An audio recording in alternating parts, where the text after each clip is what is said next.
Good afternoon, and thank you for the opportunity to speak before you. As a medical student starting in 1983, I was taught to critically think, and there are a couple of assumptions that we've heard today that I'd like to challenge. One of the assumptions that we heard is that high vaccinations protects those vulnerable, and it reduces the probability of those people vaccinated to spread the germ to others. Never once in my 37 years have I ever seen a study that showed that a vaccination makes the bacteria or the virus disappear from the body of those who are vaccinated. And yet, all we continue to say is that once a vaccine is given, not only are people immune, but the bacteria and viruses are no longer in their bodies to transmit to others, and that is not true. We also heard that once you're vaccinated, you are immune. Well, actually, the textbooks don't say that. The textbooks say that 2 to 10% of children who receive a vaccine actually don't develop an antibody at all. And then there's a whole number of children who will develop an antibody, but we don't even know the percentage because they will develop the antibody but won't be protected at all. So there are more children who don't develop protection from the vaccine than are actually unvaccinated in the state of Connecticut. We are told that unvaccinated children are the only children and the only people that are capable of spreading germs. But that's not true either, because vaccinated children can still spread germs. They can still carry the bacteria and viruses that we vaccinate against, and so can adults. Adults can also carry the bacteria and viruses that we vaccinate against. We are told that when you vaccinate, the bacteria and the viruses completely disappear from the earth. Well, they don't. They change activity, they may mutate, and you heard before that the measles virus doesn't mutate. Well, it does. There are cases of outbreaks in Canada that have shown that a new virus came about, and there are studies in the literature that show that when a vaccine is given, you can induce a strain replacement, meaning that over time, the bacteria and the viruses will mutate, but they don't disappear from the earth. They are still here, their activities change, and they may even mutate. And even those who are vaccinated can still carry them and transmit them. But unfortunately, we're targeting 2% of the children who are not the sole carriers or transmitters of germs. And vaccinations don't stop people from carrying and transmitting germs just because they've been given the vaccine. And my last point is we heard that vaccines are unequivocally safe. We have a public health crisis in our midst. Chronic illness, brain damage, neurodevelopmental disability, and there are chemicals in the vaccines that are shown in animal studies to contribute to this kind of brain inflammation that we are turning our backs on, and we are creating many of these children, and we are ignoring it for the sake of continuing to vaccinate. Thank you. Thank you for your testimony. Are there any questions or comments? Yes, Representative Claire DeStitris. Thank you for your testimony. I just have one question. Excuse me. Some of the vaccines and the ingredients in the vaccines we've heard about could be aluminum, could be mercury. Is there some concern that when these ingredients are given to such young children that as we've heard, their immune systems are not completely developed yet, if it stays in their system and or stays in their brain and does not come out of their system, as what we've heard is it's supposedly supposed to leave their system? What are your thoughts on that? Well, you heard earlier that there's no real concern about aluminum because it's such a small amount, and so it really shouldn't matter.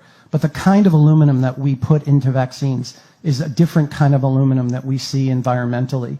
This is called a nanoparticle, and nanoparticles bind really tightly to the bacteria antigens, the virus antigens, the food protein antigens, and any other contaminants that are in the vaccines that we may not know about. And we know that the biochemical properties of nanoparticles is that they are capable of entering the brain. And so we have not evaluated the safety of the aluminum nanoparticle and its injection and where it goes when it gets into the body and whether it gets into the brain. Do vaccine ingredients belong in the brain? No.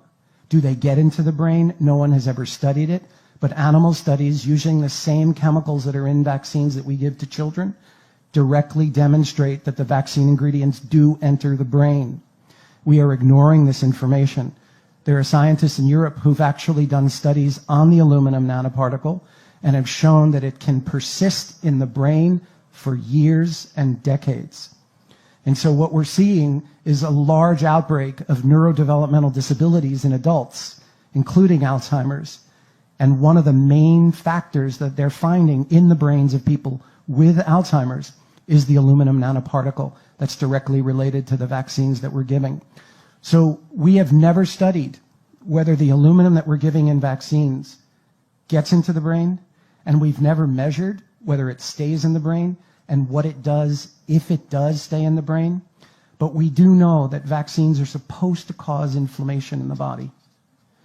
But we have more than half of our children with chronic inflamed conditions. And we've never allowed ourselves to ask the question, if the vaccines cause inflammation acutely, do they continue to create inflammation chronically? We have 1 in 5 with neurodevelopmental disabilities, 1 in 10 with ADD and ADHD, 1 in 35 with autism, 1 in 11 with asthma, and 1 in 20 under the age of 5 with seizures.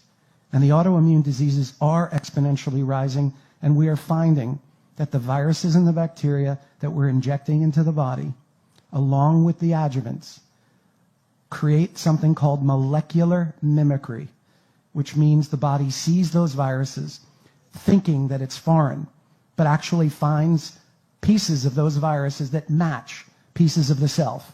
And the immune system doesn't differentiate between what it's been told to reject and itself. So it will turn the immune system on itself, leading to an autoimmune condition. We know this about hepatitis B, we know it about the Gardasil vaccine, and we know it about the flu vaccine. And we continue to say unequivocally that the vaccines have been studied effectively and that they're safe, and that's just not true. Thank you for your testimony. Thank you for your answer. Thank you. Madam. Thank you, Representative Steinberg. Thank you, Madam Chair. Dr. Valesky, good to see you again. You know, I've been intrigued by your statement when we met previously with regard to the aluminum adjuvant passing through the blood-brain barrier, and I've done a little research of my own. I'm not a physician. I gave a pre-med freshman year in college. I pass out of the side of blood. But I did do a little research, and it suggests that the aluminum was chosen as an adjuvant because it's particularly immobile, and because of its solubility, it does sort of fall apart pretty easily. But that as a nanoparticle, it would need to be charged before it could pass through the blood-brain barrier because the membrane is hydrophobic and would not make that possible. And they also made the point there are various sizes of nanoparticles, and making a general statement that they're all going to be passed through the blood-brain barrier is arguable. And then the final point is, have you looked at human brains of both those who have been vaccinated and those who haven't, to be able to make a comparison of as to the levels of aluminum in the brain to rule out the possibility that it's other sources of aluminum that are creating these nanoparticles that are at the problem. Right. Thank you. I'll answer the second one first. There have been studies looking at the brains of people who had autism and those who didn't, and compared the percentage of aluminum. And it was exponentially larger in those with autism than those who had no neurodevelopmental disabilities. But I do want to mention that aluminum is not in vaccines in a vacuum. And so one of the reasons aluminum is in there is to galvanize or catalyze an immune response against the antigens that are bound very tightly to it. But in every vaccine where you see an aluminum nanoparticle, it is accompanied by polysorbate 80, which is an emulsifier. And an emulsifier can go through both water and fat materials. And any of the experts that I've ever asked, why is polysorbate in the vaccine, they have said, quote, to help disperse the vaccine material away from the vaccine injection site. So polysorbate 80 is known as an emulsifier. It's also used by drug companies to bind to drugs to assist drug delivery into the brain. So polysorbate 80 can pass through the brain, and when it binds very tightly to aluminum. And in animal studies, when using drugs bound to nanoparticles, bound to polysorbate 80, you massively increase drug penetration into the brain than if you didn't have the polysorbate 80 alone. So polysorbate 80 is a disperser. It does move things away from the injection site, and it increases the potential for entry of whatever is attached to the polysorbate 80 into the brain. There's another chemical in the vaccines called 2-phenoxyethanol, which actually disrupts the health of the cell membranes of the body. It's well known to be a detergent in that respect, and yet we don't study it to see what it does when it's injected into the body and whether it actually changes the cell membrane that would allow almost anything from the vaccine or even from the bloodstream to enter into cells or enter into the brain. And we know that aluminum as a nanoparticle can destroy mitochondria. And mitochondrial disease is one of the basic pathophysiological findings in people with chronic inflammatory conditions. We also know that the aluminum nanoparticle can destroy the waste product removers of the cells. Those are called the lysosomes. Those aluminum nanoparticles that can destroy the lysosomes change the way the cells remove wastes and inflammation. Therefore, you are increasing the potential for chronic inflammatory conditions. Polysorbate 80 can go right through the cell membrane. 2-phenoxyethanol can destroy the cell membrane and allow material to go in, and anything bound to the aluminum can still go into areas where it shouldn't go in. And so when you hear millions of parents, it's not even hundreds of thousands, but when you hear millions of parents saying, my child was fine and then deteriorated pretty badly, and you have millions of parents hearing from their physician, that had nothing to do with the vaccine, but the parents saw it right in front of them. It's our job to say, is there something in the vaccines that actually can penetrate the brain, that can disrupt the mitochondria, that can destroy the lysosomes, that's doing this? Because it can, and it most likely is, and we're refusing to look at it. And these families are real. Can I get back to the original question? Sorry for interrupting. Sure, no. You mentioned the surfactant, which seemed to be a very important part of the ability to pass the blood-brain barrier. And again, I'm just reading here. Nanoparticles solvated by highly charged or highly polar surfactant coating are incompatible with the hydrophobic core of the membrane, so they don't go through cell walls. And if you turn the surfactant toward being more hydrophobic, you also decrease the lifetime of the nanoparticle because they no longer remain as readily soluble and will begin to aggregate as buckyballs and the like. So the point being is, the argument is that a surfactant brings the adjuvant through with it, from what I've read, seems to be arguable. Sure, but if you look at the pharmaceutical literature says that, number one, they have trouble penetrating the brain by delivering drugs because of the presence of the blood-brain barrier. Number two, if they attach a nanoparticle to the drug, they can increase penetration of the drug into the brain. Number three, if they put an emulsifier like polysorbate 80 bound to the nanoparticle, they can increase penetration of the drug in the animal studies 20-fold. So I don't know what reference you have. I'd have to look at it. But there is scientific evidence to show that when an emulsifier like polysorbate 80 is bound to a nanoparticle and that bound to a drug, it can enhance delivery into the brain across the blood-brain barrier, and vaccines are constructed in the same manner. Polysorbate 80, aluminum nanoparticle, bound to antigens that are in the vaccines. I agree with you that the whole purpose of the surfactant is to ease the passage. But what I've read, at least, and I'm glad to share it with you, suggests, well, first of all, it's not their intent for the adjuvant to be the one passing through the blood-brain barrier, and that aluminum is particularly poorly suited and perhaps selected as an adjuvant because of the greater difficulty of it passing through the blood-brain barrier as a nanoparticle, even with the presence of the surfactant, which I imagine is there to bring other elements of the drug through the blood-brain barrier. Sure, but there have been numerous studies done by people outside the mainstream medical community who have attempted to look at what happens to the nanoparticle when it's injected into the body. And they have found that not only does it penetrate the brain, it persists for years.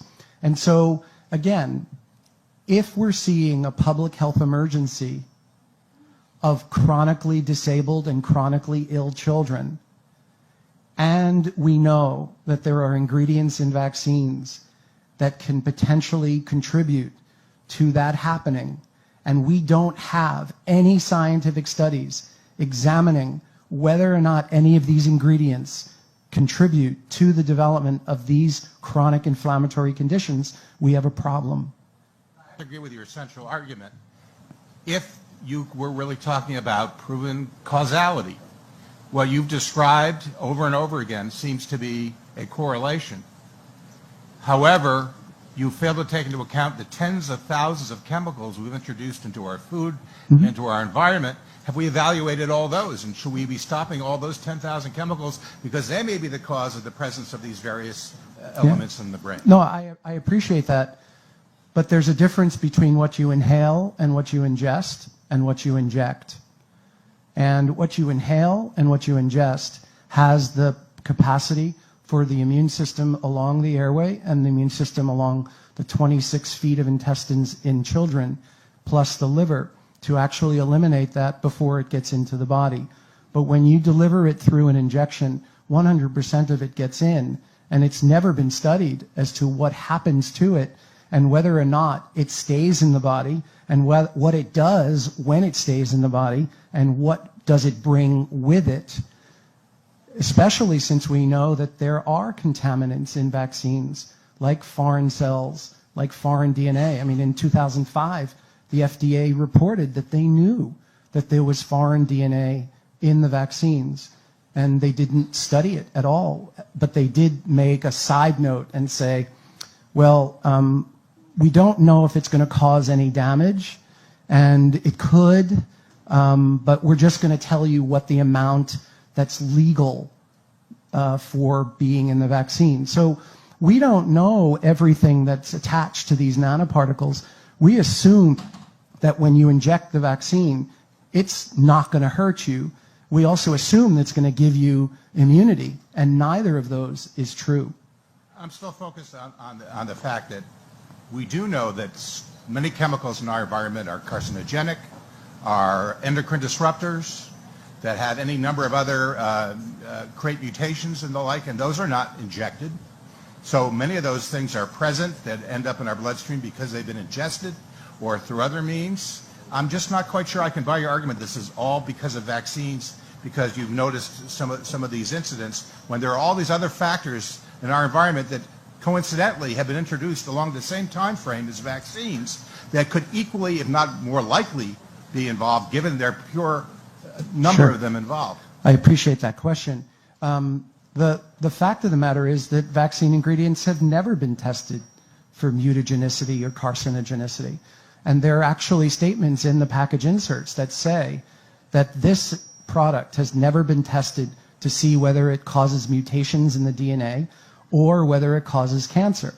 So you're right. I think we should be equally concerned about the injection of these materials. But I'll say that in over 21 years of actually watching the health of vaccinated children in the same community as the health of unvaccinated children, I don't see nearly as many chronic inflammatory conditions in those who are unvaccinated as I do in those who are vaccinated. And a colleague of mine is currently engaged in a wonderful study looking at the health outcomes of fully vaccinated children, partially vaccinated children, and unvaccinated children. And in his preliminary data, he's already seeing quite a stark, statistically significant difference that the unvaccinated children are unanimously healthier with fewer chronic illnesses. The next fewer illnesses are seen in the partially vaccinated children, and the most severe chronically inflamed conditions are seen in the fully vaccinated children. So I think we do have observational data just by watching to see, well, how many of the kids in the community who don't get vaccinated actually have cancer? How many do get cancer living in the same community who are vaccinated? Those vax versus unvax studies have never been done by the mainstream media, by the mainstream medical community or scientific community. So I agree with you. I think environmental chemicals are definitely a concern, but we're seeing stark differences just based on vaccinated versus partially vaccinated versus unvaccinated in the same communities. And we're seeing it in the same families, where you have parents who vaccinated their eldest child, saw very significant damage done to that child, and then had 2 or 3 more children and did not vaccinate them or partially vaccinated them. They have their own study because they see that the youngest who have not been vaccinated are far and away the healthiest, living in the same home, living in the same environment, the same exposure to toxins, the same exposure to parenting, same foods, same medical care, and different health outcomes. And my experience is that the medical community refuses to acknowledge that there are faults with the vaccination system that are much greater. Vaccine injury is much more widespread than we're giving it credit for. And when you have 2 to 10% of your children in the community who might not even develop an antibody, you already have a tremendous number of children who are not even immune. So we're saying that all these children are immune, but vaccination doesn't guarantee immunity, especially for those who don't develop an antibody, and then for those who do and don't even get protection even if they do. It strikes me that we're sitting in a scientific community and we're saying that if you vaccinate a child, the virus or the bacteria just disappear from their body and they can't transmit it anymore. That has never been proven, but it is generally believed to be true. And we propagate that without really looking at the science. So we're making a lot of assumptions that the only people carrying the germs that we have to worry about are the unvaccinated, because somehow the adults don't carry it, and somehow the vaccinated couldn't possibly carry it because they've been vaccinated, even though more than 10% of them might not even be immune from it. So there are a lot of assumptions here that I think we're just agreeing to that really is not scientific at all. I would certainly agree with you. There are a lot of assumptions in this conversation. Representative Michel. Thank you, Mr. Chair. Thank you, Dr. Palevsky, for coming to testify. I have some questions to ask. 2 questions. One, why do doctors recommend that all pregnant women receive a flu and DTaP vaccines if vaccine products have never been tested for safety during pregnancy, and when there are no studies to prove that it even prevents these infections in infants? And does the recent study about flu vaccines and increased miscarriage rates concern you? I'll answer the second one first. There's definitely divergent views about whether the flu vaccine contributes to miscarriages. You have the medical community that says no, and then you have increasing numbers of mothers, pregnant women, who are saying, yeah, I was fine, I got the flu shot, and I miscarried. And then you hear the authorities say to them unequivocally, no, it had nothing to do with the flu vaccine. So we're losing experiential and observational data because our belief systems refuse to acknowledge that there may be an uptick in the number of women who are undergoing miscarriages.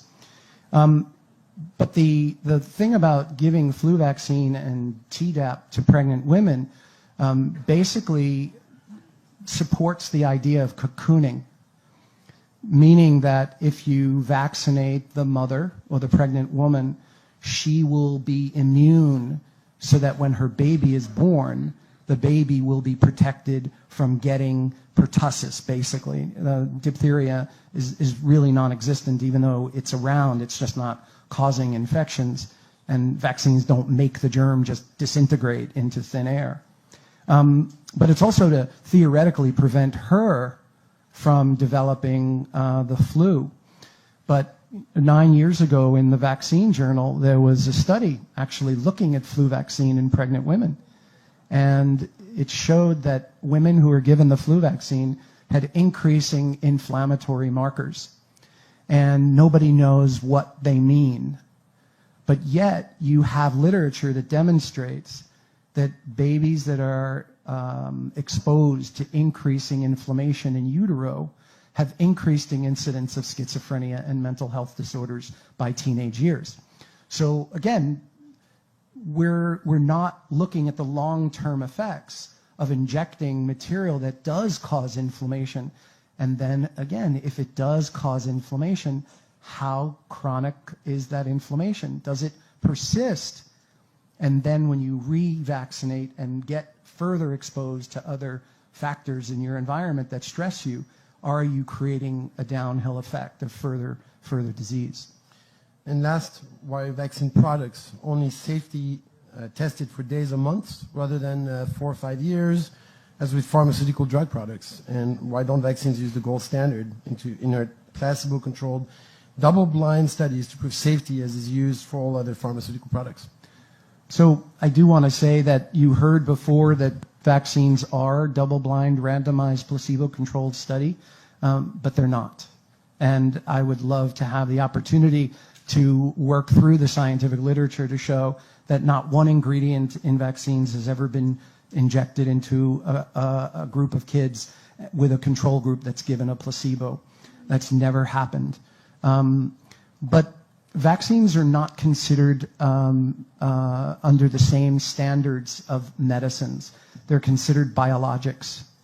And the vaccine industry has adopted and given permission to not study vaccines the same way medicines are studied. They also have said publicly that it's unethical to keep children unvaccinated during a study.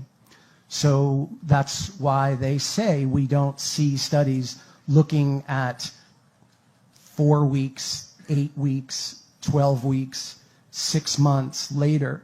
I mean, we do have these surveillance studies, but, you know, if a child gets vaccinated at 2 years of age and then 6 months later, never having had asthma, starts to get asthma, even though there's evidence in the literature how vaccines can favor the development of a wheezing illness, we have no data to actually say yay or nay that that vaccine, in combination with what the kid got in the first 2 years, may have contributed to the onset of that chronic inflammatory condition. So we are demanding that the proper safety studies be done, and we are told that they won't be because we can't leave children unvaccinated for any length of time. And then when we say, but we have all these kids who are unvaccinated who can be in the study, they say, well, they don't have the same demographics, they don't have the same diets, they don't have the same home environments, so we really can't compare one to the other. But we do have the families who have the fully vaccinated, partially vaccinated, and unvaccinated kids. And we don't have the full study yet, but we have tremendous observational data that show that these kids who are unvaccinated are much healthier. Thank you. Are there any other questions or comments? Thank you for your testimony, Great, Doctor. thank you. Next.